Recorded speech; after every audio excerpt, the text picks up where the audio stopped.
Presidente, se me permitir, eu vou quebrar o protocolo hoje para contar uma pequena história. Eu estou vendo aqui o ex-governador do Piauí, o companheiro Elton, e eu queria contar uma história. Em 1989, eu estava fazendo comício no Piauí. Foi um grande comício. Depois nós fomos caminhar até a igreja São Benedito. E ao terminar o comício, um cidadão me deu essa caneta e disse que essa caneta era para me assinar a posse se eu ganhasse as eleições de 89.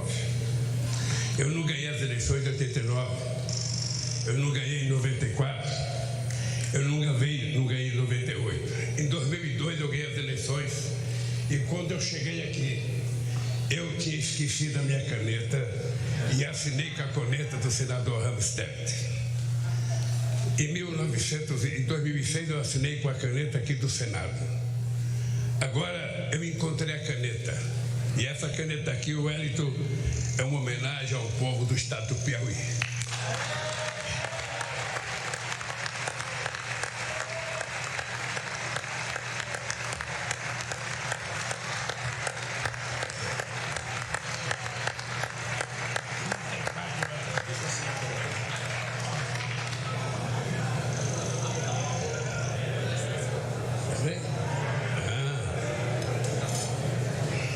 Fato histórico. Caramba!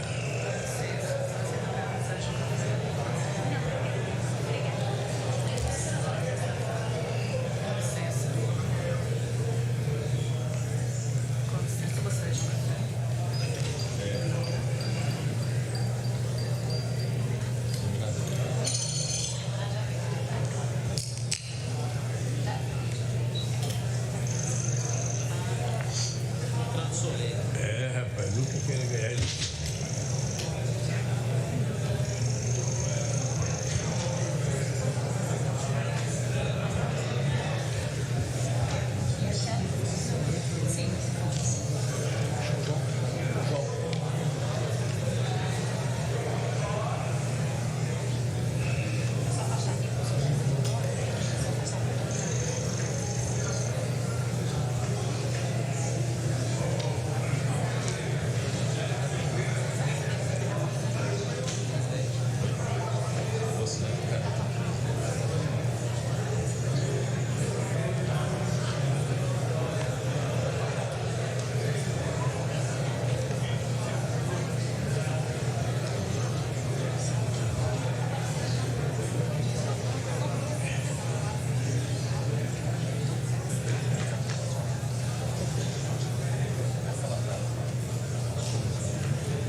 Só não pode crescer como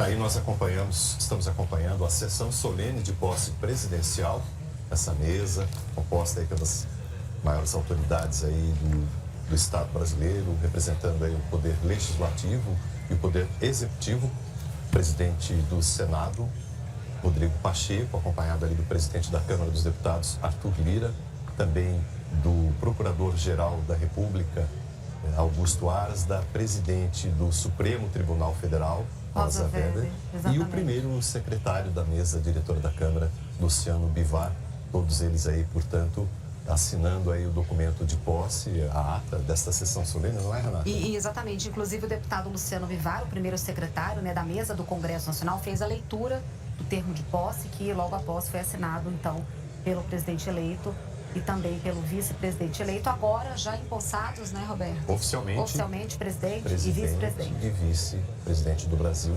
Lula e Alckmin. e na sequência teremos os discursos de Lula e talvez de Alckmin. Presidente da República, senhor Luiz Inácio Lula da Silva.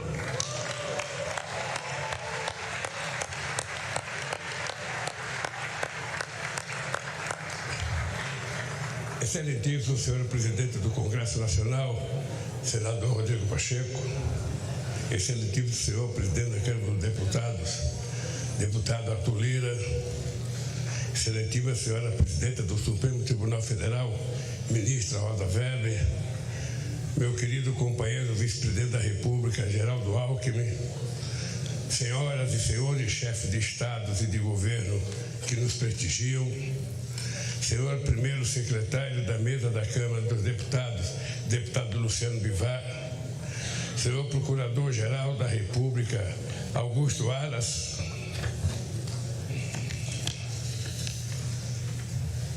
minha querida companheira e esposa Janja, nossa querida companheira e esposa do Alckmin, Lu Alckmin, meu querido companheiro José Sarney, presidente da República, minha querida companheira Dilma Rousseff, presidente da República,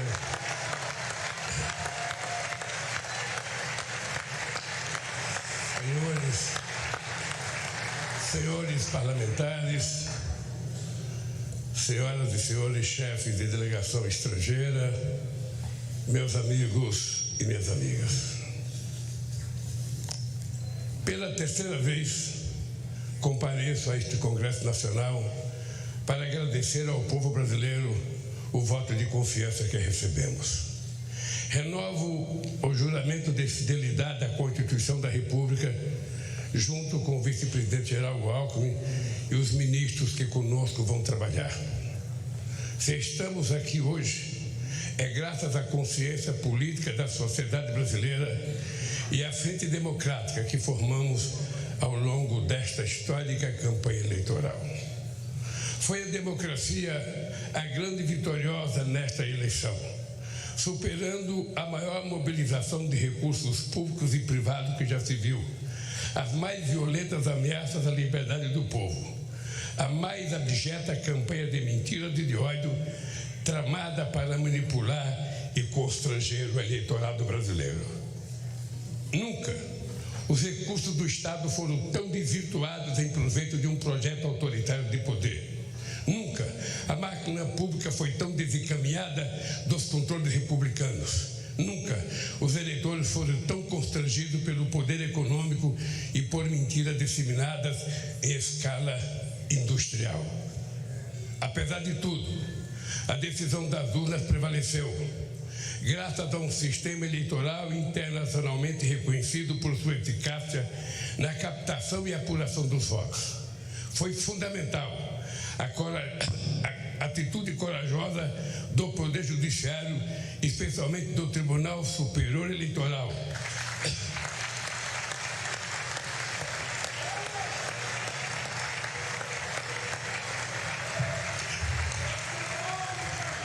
para fazer prevalecer a verdade das urnas sobre as violências de seus detratores. Senhoras e senhores, ao retornar a este plenário da Câmara dos Deputados, onde participei da Assembleia Constituinte de 1988, recordo com emoção os embates que travamos aqui democraticamente para inscrever na Constituição o mais amplo conjunto de direitos sociais, individuais e coletivos em benefício da população e da soberania nacional. 20 anos atrás, quando fui eleito presidente pela primeira vez, ao lado do companheiro vice-presidente José Alencar, iniciei o discurso de posse com a palavra mudança. A mudança que pretendíamos era simplesmente concretizar os preceitos constitucionais, a começar pelo direito à vida digna, sem fome, com acesso ao emprego, à saúde e à educação. Disse naquela ocasião que a missão de minha vida estaria cumprida quando cada brasileiro e brasileira pudesse fazer 3 refeições por dia.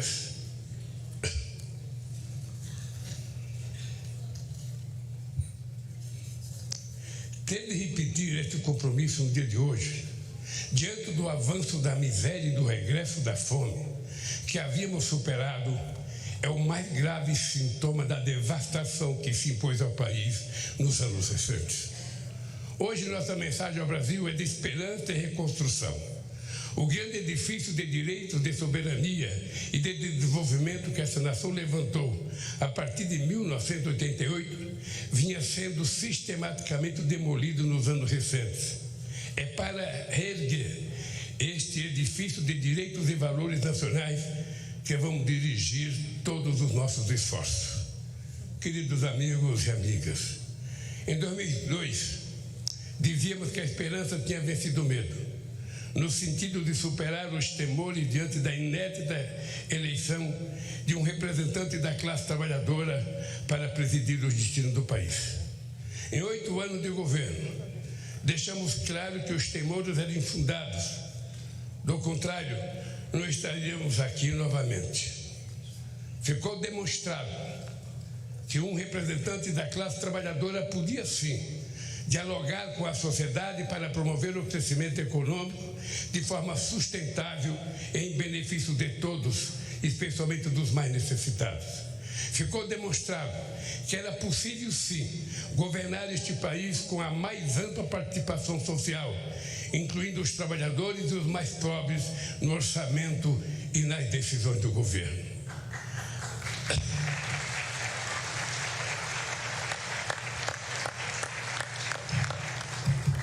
Ao longo desta campanha eleitoral, vi a esperança brilhar nos olhos de um povo sofrido, em decorrência da destruição de políticas públicas que promoviam a cidadania, os direitos essenciais, a saúde e a educação.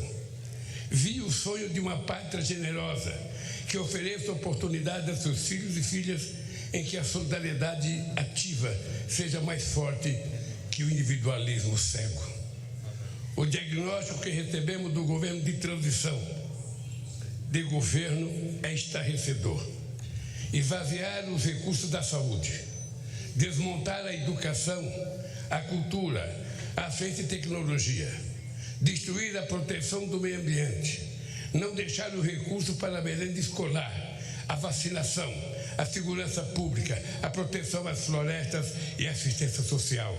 Desorganizar a governança da economia, dos financiamentos públicos, do apoio às empresas, aos empreendedores e ao comércio externo. Dilapidar as estatais e os bancos públicos, entregar o patrimônio nacional.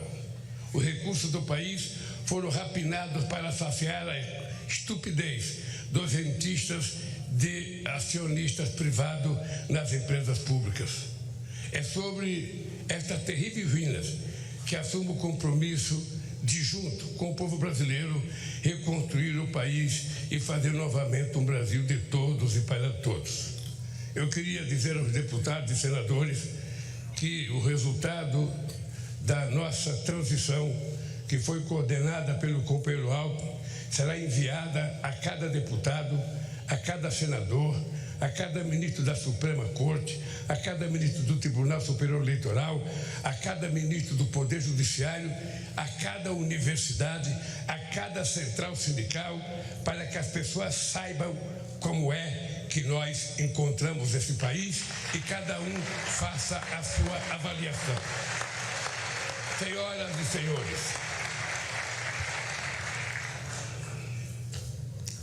diante do desastre orçamentário que recebemos, apresentamos ao Congresso Nacional proposta que nos permitiu apoiar a imensa camada da população que necessita do Estado para simplesmente sobreviver. Quero agradecer à Câmara e ao Senado pela sensibilidade frente às urgências do povo brasileiro. Registro a atitude extremamente responsável do Supremo Tribunal Federal e do Tribunal de Contas da União frente às situações que distorciam a harmonia dos poderes. Fiz assim fiz, porque não seria justo nem correto pedir paciência para quem tem fome. Nenhuma nação se ergueu nem poderá se erguer sobre a miséria do seu povo. Os direitos e interesses da população, o fortalecimento da democracia e a retomada da soberania nacional serão os pilares de nosso governo. Esse compromisso começa pela garantia de do programa Bolsa Família renovado, mais forte e mais justo, para atender a quem mais necessita. Nossas primeiras ações visam resgatar da fome 33 milhões de pessoas e resgatar da pobreza mais de 100 milhões de brasileiros e brasileiras que suportaram a mais dura carga do projeto de destruição nacional que hoje se encerra. Senhoras e senhores, esse processo eleitoral também foi caracterizado pelo contraste entre distintas visões de mundo. A nossa, centrada na solidariedade e na participação política e social para a definição democrática dos destinos do país. A outra, no individualismo, na negação da política, na destruição do Estado em nome de suporte às liberdades individuais.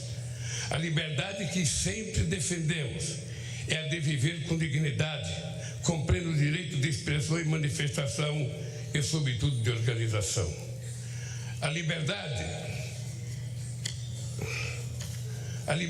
que eles pregam é a de oprimir o vulnerável, massacrar o oponente e impor a lei do mais forte acima das leis da civilização. O nome disso é barbárie. Compreendi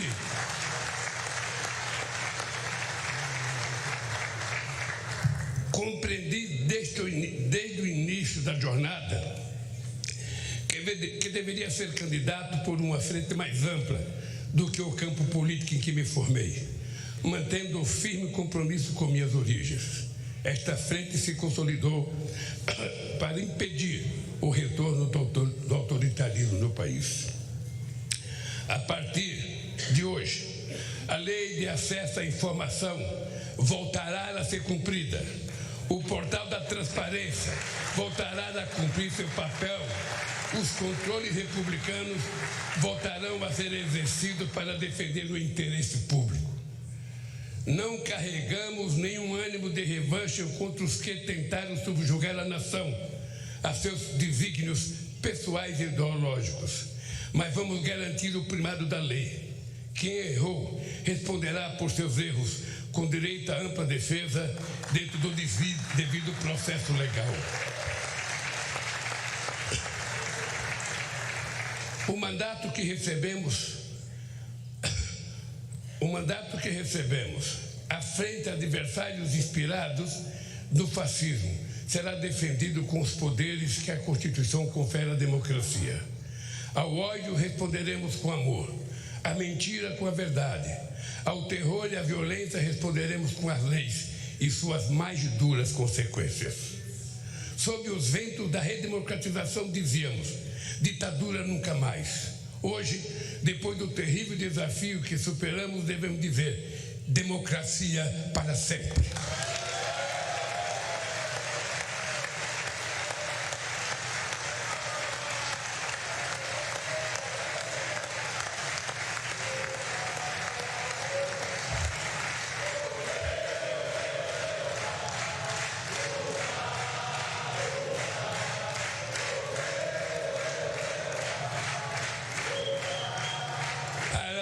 Para confirmar estas palavras, teremos de reconstruir em bases sólidas a democracia em nosso país. A democracia será defendida pelo povo na medida em que garantir a todos e a todas os direitos inscritos na Constituição. Senhoras e senhores,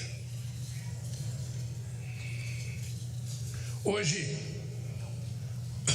mesmo estou assinando medidas para reorganizar as estruturas do Poder Executivo, de modo que volte a permitir o funcionamento do governo de maneira racional, republicana e democrática, para resgatar o papel das instituições do Estado, bancos públicos e empresas estatais no desenvolvimento do país, para planejar os investimentos públicos e privados na direção de um crescimento econômico sustentável ambientalmente e socialmente.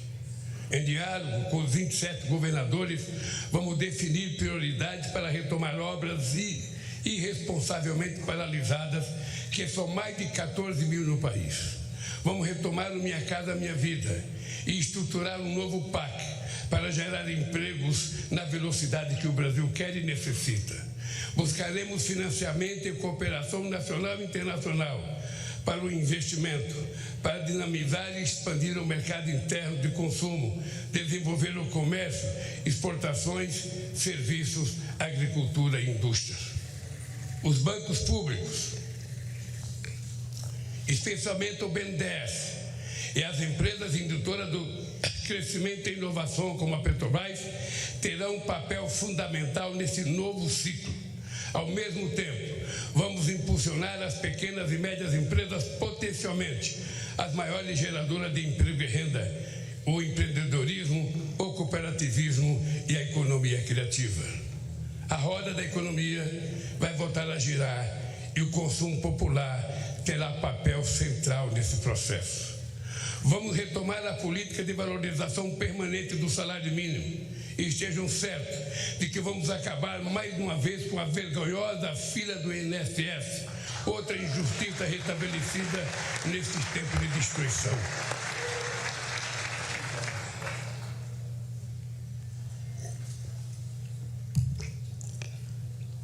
Vamos dialogar de forma tripartite, governo, centrais sindicais e empresariais, sobre uma nova legislação trabalhista, garantir a liberdade de empreender ao lado da proteção social é um grande desafio nos tempos de hoje.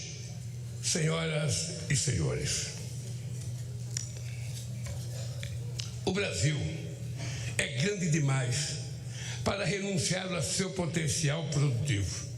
Não faz sentido importar combustíveis, fertilizantes, plataforma de petróleo, microprocessadores, aeronaves e satélites. Temos capacidade técnica, capitais e mercado em grau suficiente para retomar a industrialização e a oferta de serviços em nível competitivo. O Brasil pode e deve figurar na primeira linha da economia global. Caberá ao Estado articular a transição digital e trazer a indústria brasileira para o século XXI, com uma política industrial que apoia a inovação, estimula a cooperação público-privada, fortaleça a ciência e tecnologia e garanta acesso a financiamentos com custos adequados. O futuro pertencerá a quem investir na indústria do conhecimento, que será objeto de uma estratégia nacional planejada em diálogo com o setor produtivo, centro de pesquisa de universidades, junto com o Ministério da Ciência e Tecnologia e Inovação, os bancos públicos estatais, agência de fomento à pesquisa. Nenhum outro país tem as condições do Brasil para se tornar uma grande potência ambiental, a partir da criatividade da bioeconomia e dos empreendimentos da sociobiodiversidade. Vamos iniciar a transição energética e ecológica para uma agropecuária e uma mineração sustentáveis, uma agricultura familiar mais forte e uma indústria mais verde. Nossa meta é alcançar o desmatamento zero na Amazônia, a emissão zero de gás de efeito estufa na matriz energética.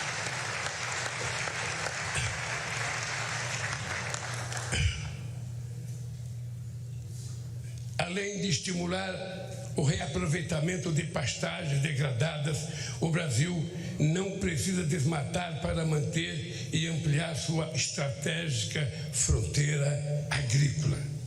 Não é preciso derrubar nenhuma árvore, é só replantar os 30 milhões de hectares de terra degradada que a gente vai poder viver sem derrubar madeira, sem fazer queimada e sem precisar invadir os nossos biomas.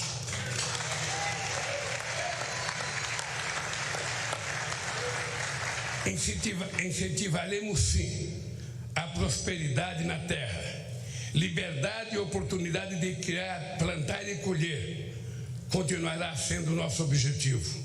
O que não podemos admitir é que seja uma terra sem lei. Não vamos tolerar a violência contra os pequenos, o desmatamento e a degradação do ambiente que tanto mal já fizeram ao nosso país.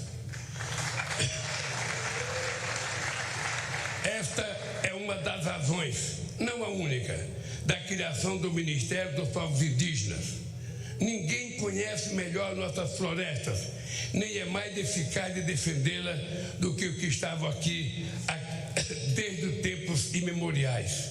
Cada terra demarcada é uma nova área de proteção ambiental. A estes brasileiros e brasileiras devemos respeito e com eles temos uma dívida histórica.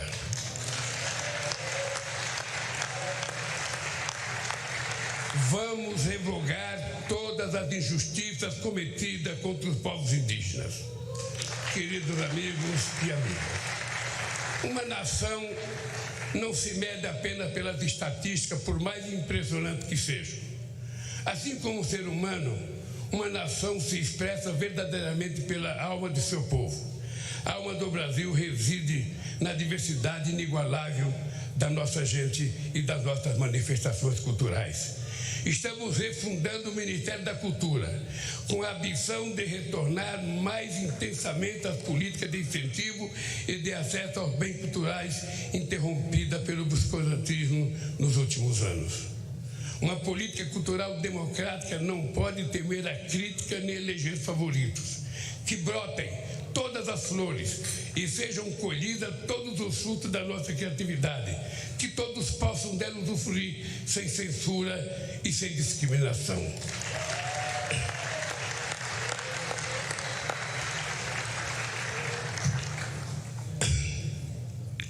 Não é admissível que negros e pardos continuem sendo a maioria pobre e oprimida de um país construído com o suor e sangue de seus ascendentes africanos.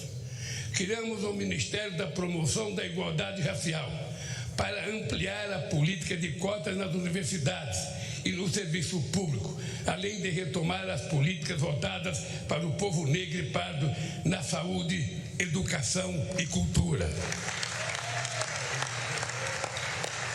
É inadmissível que as mulheres recebam menos que os homens realizando a mesma função, que não sejam reconhecidas em um mundo político machista, que sejam assediadas impunemente nas ruas e no trabalho, que sejam vítimas de violência dentro e fora de casa.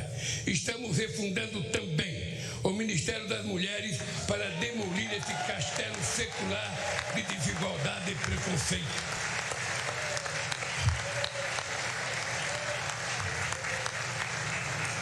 Não existirá verdadeira justiça num país em que um só ser humano seja injustiçado. Caberá ao Ministério dos Direitos Humanos zelar e agir para que cada cidadão ou cidadã tenha seus direitos respeitados no acesso aos serviços públicos e particulares, na proteção frente ao preconceito ou diante da autoridade pública. Cidadania é outro nome da nossa querida democracia. O Ministério da Justiça e da Segurança Pública atuará para harmonizar os poderes e entes federados no objetivo de promover a paz onde elas é mais urgente, nas comunidades pobres, no seio das famílias vulneráveis, ao crime organizado, às milícias e à violência. Venha ela de onde vier. Estamos revogando os criminosos decretos de ampliação de acesso a armas e munições que tanta insegurança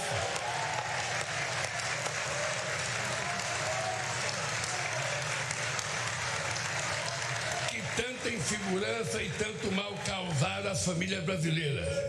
O Brasil não quer e não precisa de armas na mão do povo. O Brasil precisa de segurança, o Brasil precisa de livro, de educação e de cultura para que a gente possa ser um país mais justo.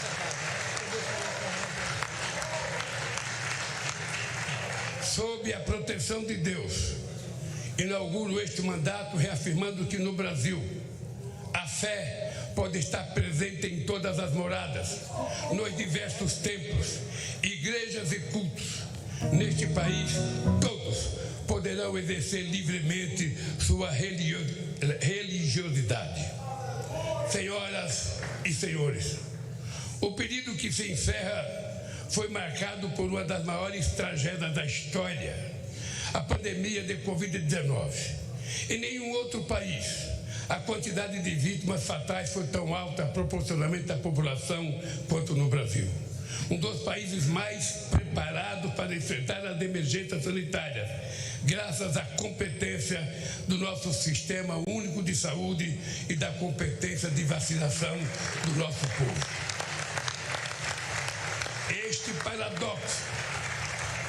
Este paradoxo só se explica pela atitude criminosa de um governo negacionista, obscurantista e insensível à vida. As responsabilidades por esse genocídio hão de ser apuradas e não devem ficar impunes.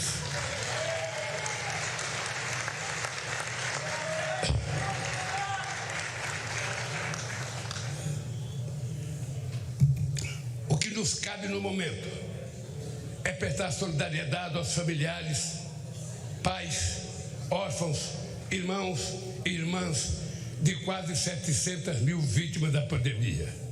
O SUS é provavelmente a mais democrática das instituições criada pela Constituição de 88. Certamente por isso foi a mais perseguida desde então e foi também a mais prejudicada por uma estupidez chamada teto de gastos que haveremos de revogar.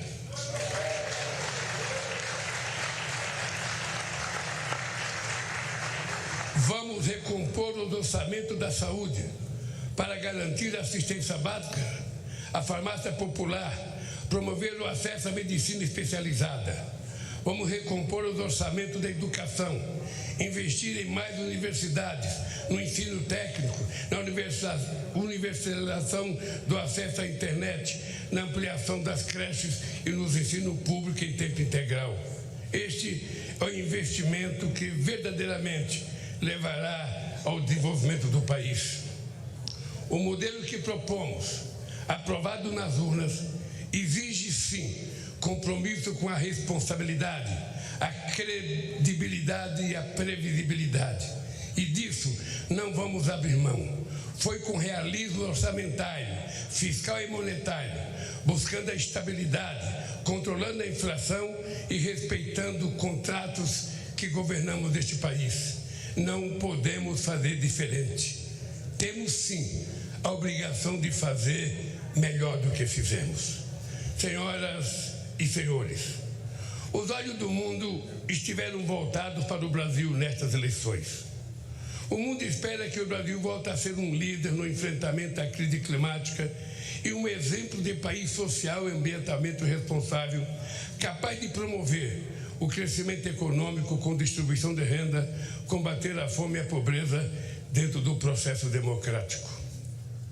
Nosso protagonismo se concretizará pela retomada da integração sul-americana a partir do Mercosul, a revitalização da Unasul e demais instâncias de articulação soberana da nossa região.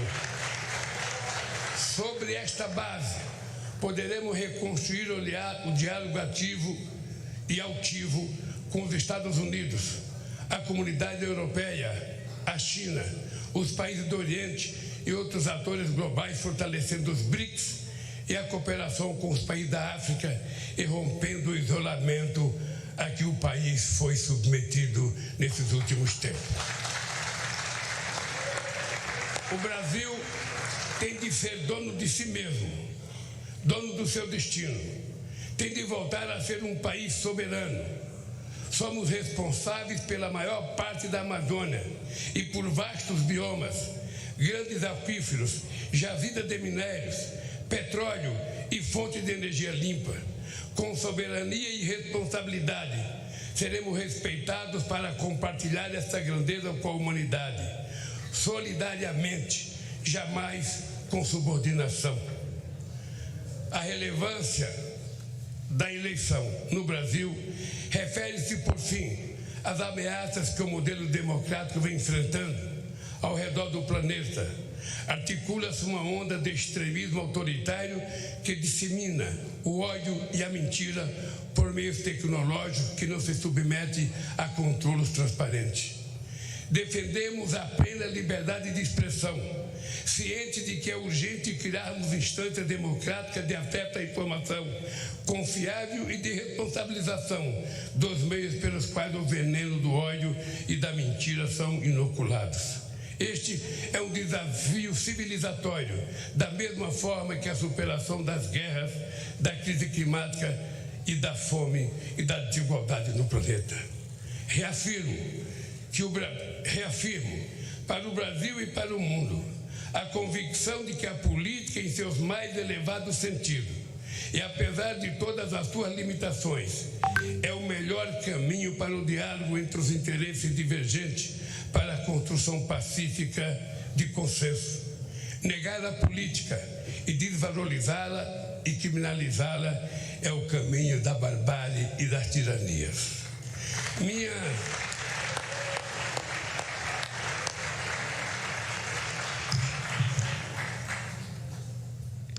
mais importante missão, a partir de hoje, será honrar a confiança recebida e corresponder às esperanças de um povo sofrido, que jamais perdeu a fé no futuro, nem em sua capacidade de superar os desafios. Com a força do povo e as bênçãos de Deus, haveremos de reconstruir esse país. Viva a democracia! Viva o povo brasileiro! Muito obrigado, companheiros!